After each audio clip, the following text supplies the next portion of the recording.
সবাইকে thank you.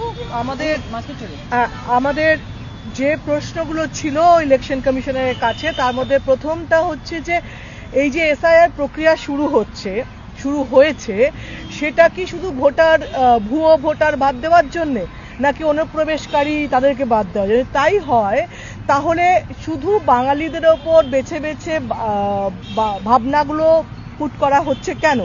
বাঙালিদের তাড়ানোর জন্যে উদ্দেশ্য আমাদের রাজ্য থেকে এবং পুরো দেশে বাঙালিদের উপর যে অত্যাচার হচ্ছে তারই একটা নমুনা হিসেবে এসআইআর ব্যবহার করা হচ্ছে কিনা?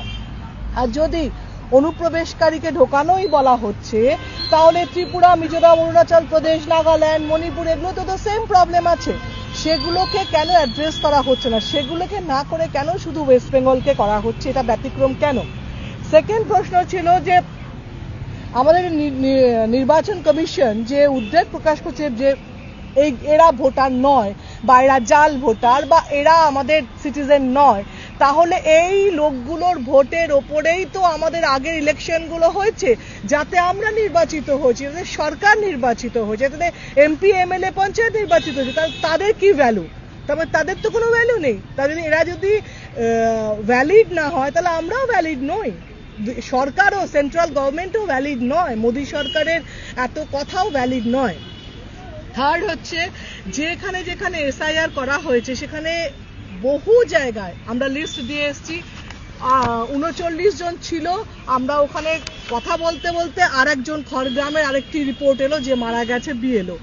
তার যে টর্চার ইনফ্যাক্ট হচ্ছে তার উপরে, কাজের উপরে বলা হচ্ছে এই কটা বাড়ি যাও, এই কটা ফিল আপ করো, তা হচ্ছে না। তাদের আপলোডিং এর জন্যে, নেটের প্রবলেমের জন্যে, ডিজিটাল ইন্ডিয়ার পরেও এক জায়গায় 1 ঘন্টা করে নেট থাকছে না, আপলোড করতে পারছে না। তো সেই জায়গা থেকে তাদের পরিবারকে কিভাবে করা হবে, তার কি দায় ইলেকশন কমিশন নেবে কি নেবে না, নিচ্ছে কি নিচ্ছে না?